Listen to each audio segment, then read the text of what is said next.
Now,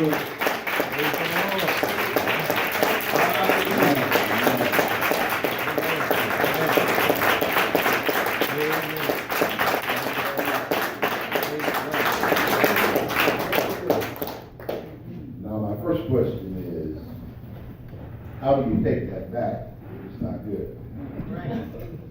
You've already clapped, so I don't have to, reach out too far. Good morning to everyone. Good morning. I thank God for having the opportunity to be in your presence today, and we can share a few words of encouragement. I know that most of you are probably thinking about what you're going to have for lunch, so I'm not going to stay too long, but of the things that Pastor said about me, I think the thing that is more authentic than anything else is that I am merely a recovering sinner. Who is still in pursuit of God's grace.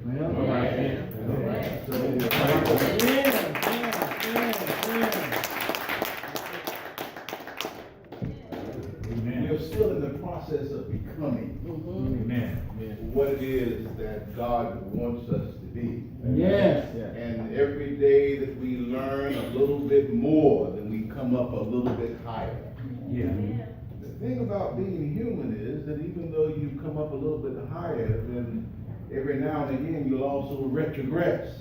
My God. And fall back a few steps. Right.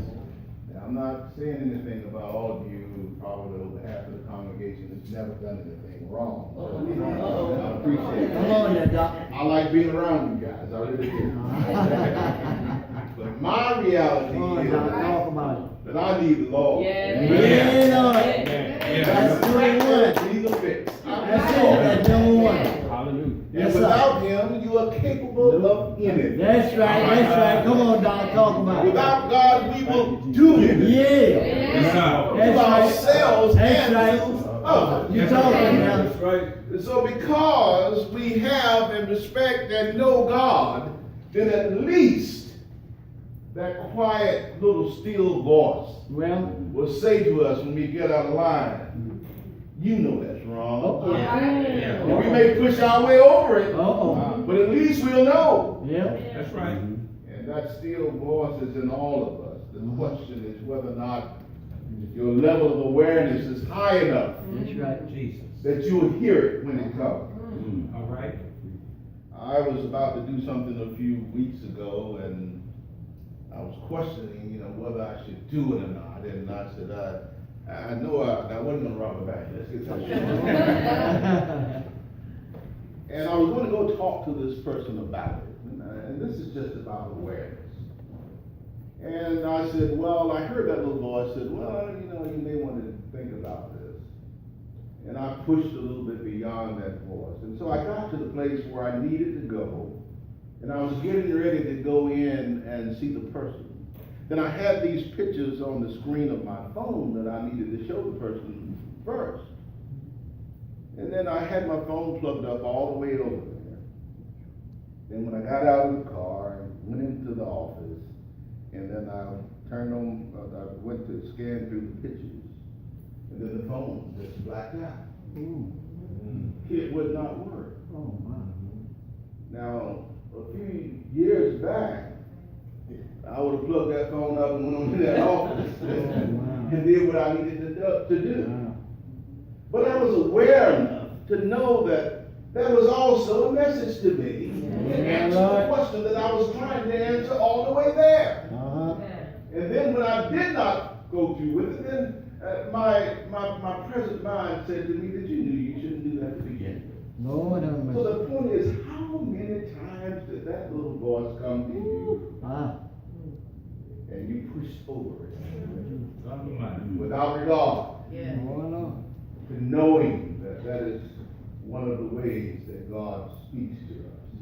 Now let me go back here and talk about the fact that I'm just happy to be here today on your anniversary. Glad to have you. And I told you, if you don't want me, don't call me.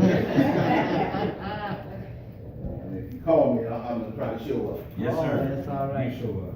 And I thank God for all of these young people that you've had through the Quantum Leadership Program.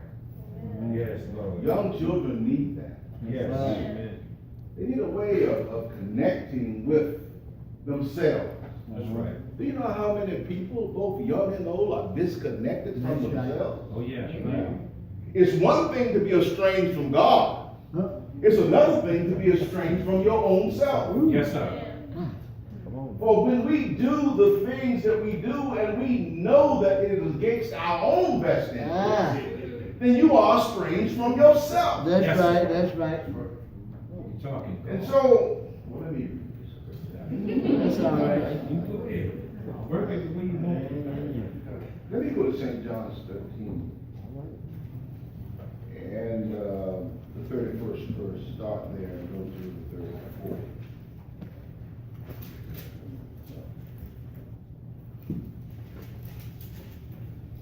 When you get it all.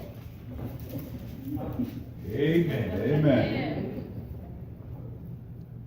Therefore, when he was gone out, Jesus said, now is the Son of Man glorified, and God is glorified in him. If God be glorified in him, God shall also glorify himself in himself, and shall straightway glorify him. Little children, yet a little while I am with you. Ye shall seek me, and I said unto the Jews, whither I go, ye cannot go. So now I say to you, a new commandment I give unto you, that ye love one another, Yes. as I have loved you, that ye also love one another. And my question to you as a congregation and to myself, who do you love? Great God. Wow. Who do you really love? You know, oftentimes we mouth words that we neither understand nor know the meaning of. And I think love is one of those words. We go out to work in the morning and we say, love you. We come home at night, love you. And then we act against each other's interests. Oh, Lord. Right. Work with that, Doctor. Work with it. So, Right. one of the problems that we have in this life, and I've been married for some almost 40 years. Is that true, Ms. Barnes? And Great God. Look out now.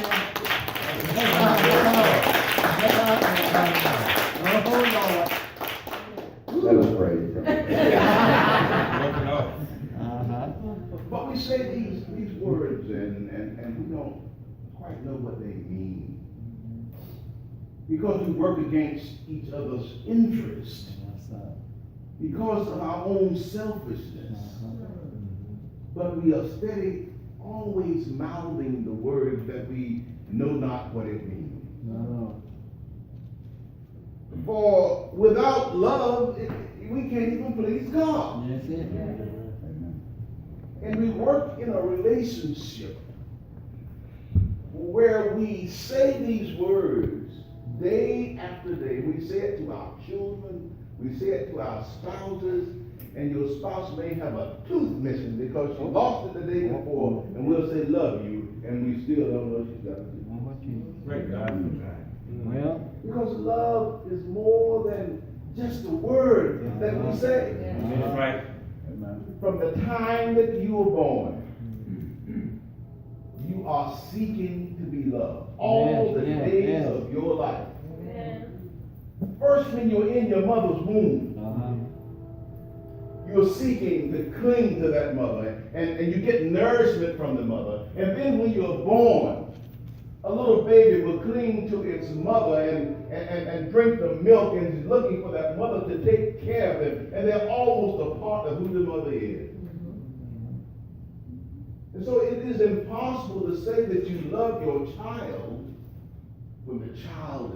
dirty, is not taken care of, or he's being battered with words and with fists and hands and punches and all of the other things. Yes, sir. And then you say, I'm knocking you out because I love you. Wow. Racist.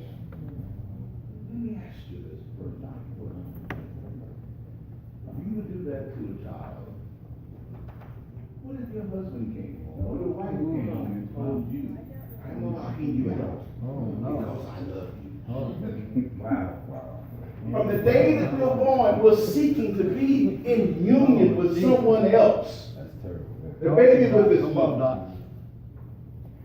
And then when it outgrows the mother's love, and there is a time, a child will cling to a mother's leg as she's walking around trying to wash dishes, and everywhere she goes, that little child is right there. And mama will notice later on that, you know, she called the child, and the child said, I'm watching TV, Mom, what do you want? And she said, well, this is just a little kid that I was hoping that he would turn my leg loose. And now he's found another identity. But he's still seeking to be in union with someone else, to love somebody, to love something. It may be his first girlfriend. He is too old to be in complete union with his mother in the way that he used to be.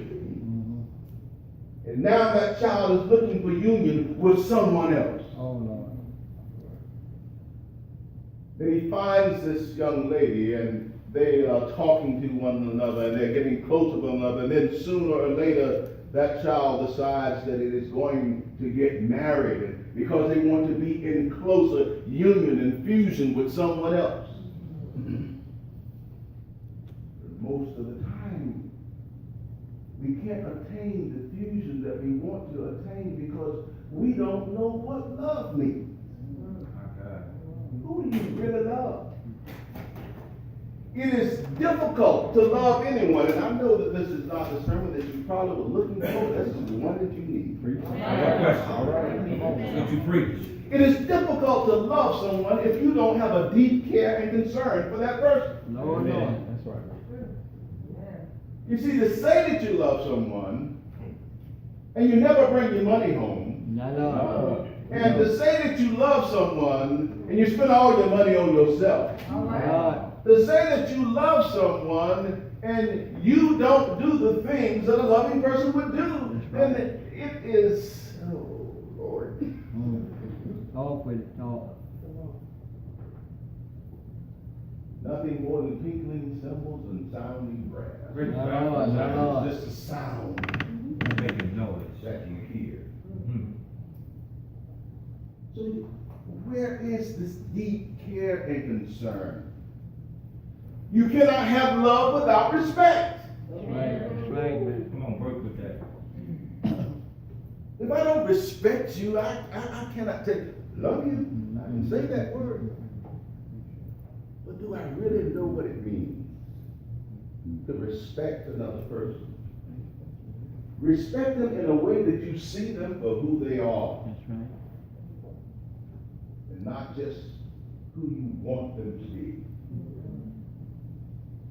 Everyone is different. Can we accept one another? When we both look at God's word and we all say that we love God, and there are more divorces in the Christian church than you can find anywhere in the world. But we all say, oh, how I love Jesus. For he means so much to me. Go ahead. Come on, Doc. But when it comes down to after we've had our meal and the football game is on and I'm going about doing my own business, and then we've been married for 10, 15, 20 years and we are partners in business, but we don't love each other to life rather than to death. Oh, Lord. Can you say that you respect the person that you sleep with every day? Can you say that you respect your children? Oh, I don't know. Respect is different from domination. Amen. We dominate our children because we are bigger than they are.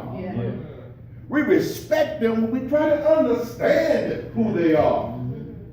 when their hormones are raging and whatnot, and we don't have time to simply see them for who they are. Well, Sometimes we cannot see that because we are broken ourselves. Jesus. right, that's right. That's good. Oh yeah, we're broken. Yes, we are. The sooner you admit that you're broken, the better off you are. Yes. How are we broken? The pattern that we use for how we relate to one another goes back to the time that our parents brought us up. And I know if you're one, like me, one of 17 children, my family was always in survival mode. And so, did I ever get enough love or did I ever get enough attention? How do you do that with 17 children and you have to work every day? My mother worked. My father worked. And then we have to be home by ourselves many times until they return home, and if whoever had the biggest ache of the day, that's the one who got the attention. And so how do you take that into a relationship as a young man?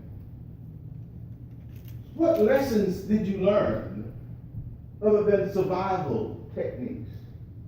How you keep food on the table. And so some men think that because they keep food on the table that they have done enough. Amen. Great God. Oh, no. You don't have time to talk.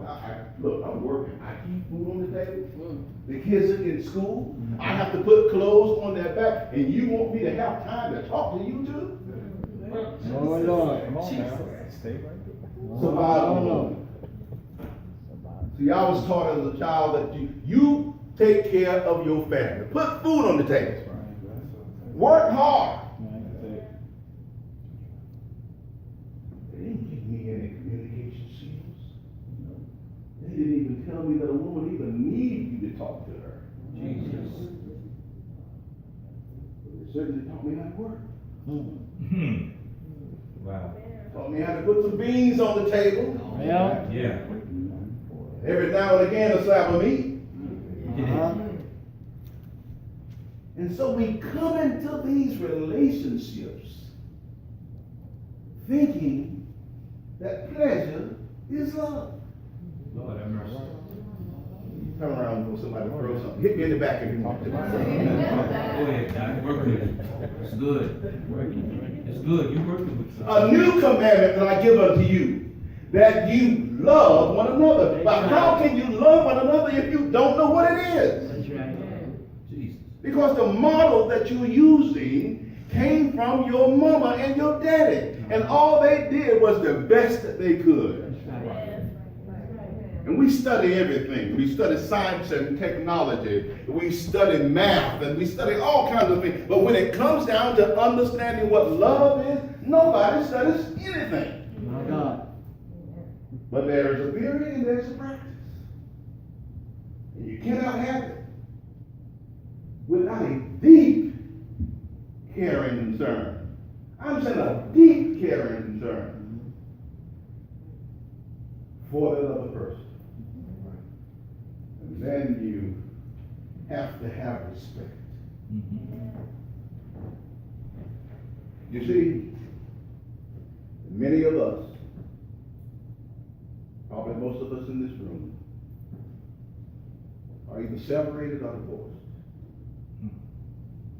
We lay next to a warm body, but we feel no spiritual heat. Great God. We look at each other, but we don't see. To see someone from the African proverb point of view is that I'm also looking at your face and also at your spirit. That I see things that are seen and unseen. Meaning that I see that you might have a scar on your forehead, but I also see that your spirit says that I don't feel good and I'm uneasy about something. And when you love someone, you can see it and you can feel it. Yes, sir. Because you see them. I'm not talking about the makeup. Yeah. I'm not talking about the weed. No. Let me duck down. Go ahead. Come on there, Give him a Doc. Come on bowl. there, Give him a Doc. bowl. I'm not Come on talking there, about Doc. the high heels. But do you see me? Yes. Do you know when I wake up in the morning and my spirit is just low and I need someone just to reach out and say, everything is going to be all right. Yeah, yeah. It's good. But you can't do it unless you see them. That's right. You can't do it unless you have a connection. Remember, I said this fusion with another person starts from the time that you are conceived in your mother's womb all the way to the day that you die. You are always reaching out. Your spirit is reaching out to be in fusion, to be in connection with someone else. You can be married for 40 and 50 years. And your divorce or your separation may have taken place 35 years ago. Ah. Praise God. Yet Oh, your Lord. body is still there. Ah. But you don't touch each other's spirit. Oh. Who do you love? Well, you see, many of these big strapping men that you see, within their spirit, sometimes it's just a little boy who's curled up in a corner, whose father has beat him for no reason, who's been kicked around. And on that particular day, that's all he is. He may be 50 years old, but if you see him, you still can reach out and say, it's going to be all right. Amen. Nobody knows what he's talking about with you, but he. But if you are disconnected from someone, how can you know what they're feeling at any time? Yeah. How do we know? Who do you truly love?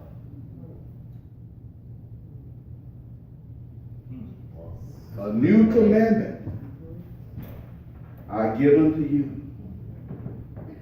that ye love one another, even as I have loved you. Love is of God. And when you truly love, you see, it is a spiritual thing. Yes. When you are in love with someone, it is a spiritual thing. There is a certain energy to love. One of my favorite poets, Pierre Teilhard de Chardin, wrote this poem. One day when we have conquered the wind, the waves, and the stars for God, we shall harness for God the energies of love. And then for the second time in the history of man, man will have discovered fire. Because when you are in love with each other, there is a fire that burns within you. That you'll pick up the phone and call home to your wife and say, I just don't feel right. I feel like you're not feeling well today. What's wrong? I know there's something going on. But when we are in love with $500 shoes and $200 suits, and we're in love with a Mercedes Benz, and we're in love with our things, We're not going to do it. Yes, sir. Things. and we spend more time in pursuit of things That's right. That's right. than we do each other. Yes. So when you love that other person, then there is a spiritual connection Yes. between you, and there is fire there. Yes. Because you love each other to life rather than to death. And we move every day. We take pills for the lack of love. We see psychiatrists for lack of love. I don't know what it is, doctor, but every time I get up in the morning, my chest just feels funny. It feels funny because you may have said, love you, but yet in your spirit you are dying. He doesn't care about me. He doesn't even see me. He works all the time, never there. And yet he thinks that because we had an opportunity to hold each other for 15, 20, 30 minutes, that somehow we can call that love.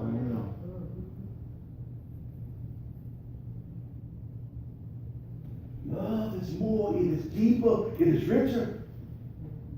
You can't love me if you don't know me. You can't know me if you don't see me.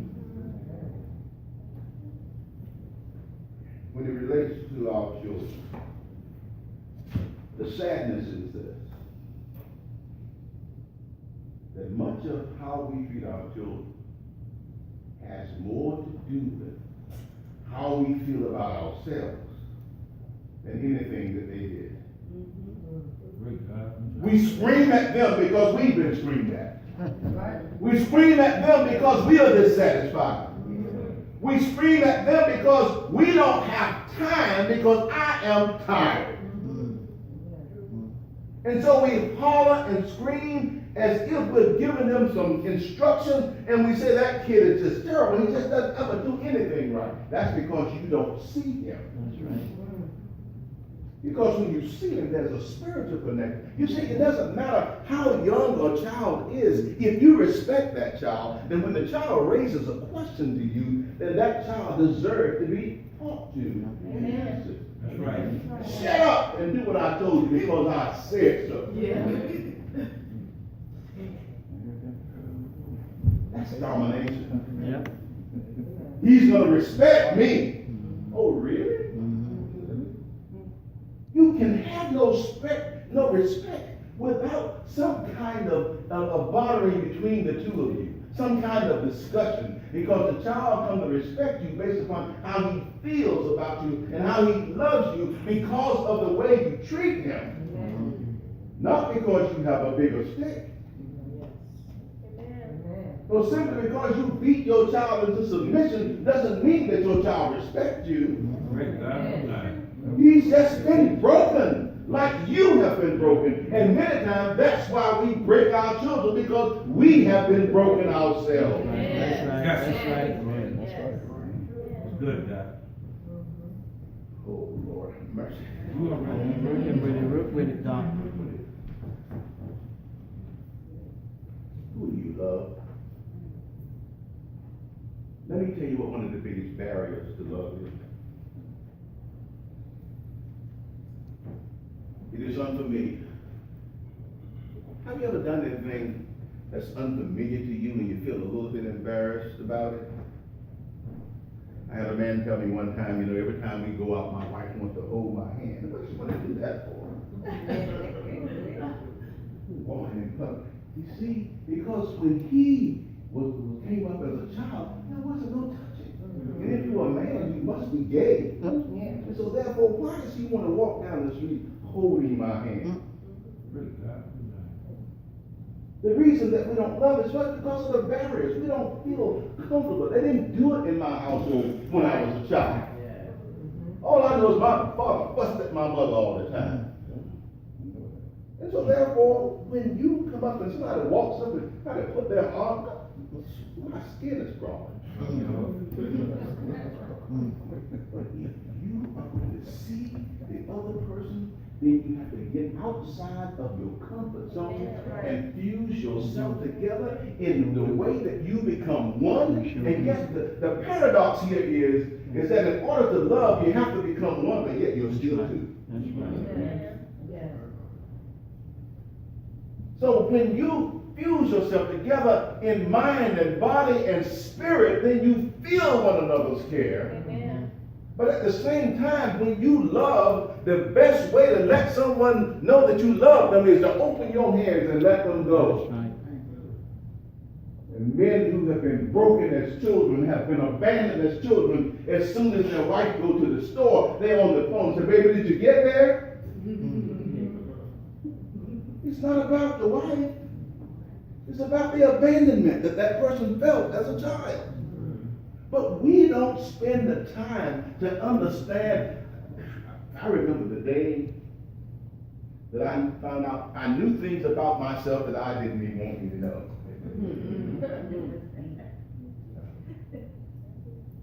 Because when you understand who and what you are and what you have been through and and how you need to unravel that thing so that you can become comfortable with your arms around a person or hugging a man. Don't you remember, who was it that said that my love for you, Jonathan and David.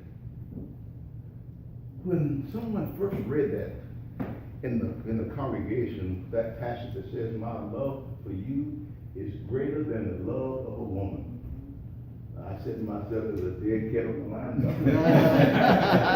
I'm about 12, 13 years old. And they're reading this kind of scripture, and I said, man, something's wrong here. Go ahead, Doc, go ahead. But as I got older, I began to understand that when you and another person have a kindred spirit, oh, that love is deeper than the love of a woman or the love of another man if you're a woman. Because you have something that connects you, like Martin Luther King and some of the other people that he worked with, and all of the other great, Mahatma Gandhi and all those people. They had people that they loved in a way that they could pick up the phone and say, hey, David, I was thinking. He said, yes, I was just getting ready to call you. Great God. Yes, indeed. So it's that kind of connection that you have and that you have to understand in order to love someone.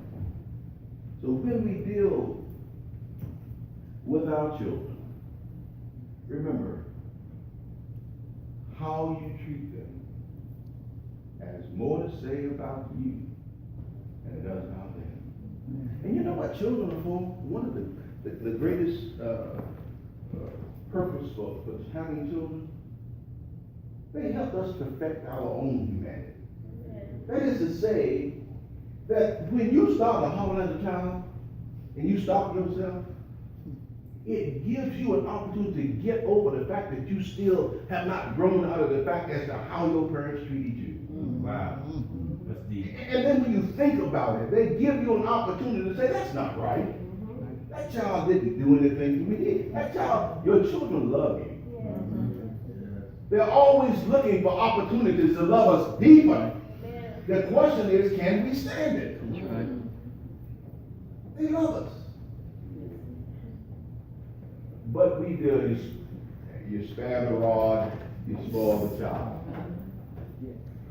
Well, let me tell you, that passage was written at the time that children were the property of their parents, and wives were the property of their husbands. Right. And they beat them. They were 2 steps above an animal, just like they are in China today. Men want to have boys because they want them to be work animals for them. And so they're disappointed and they avoid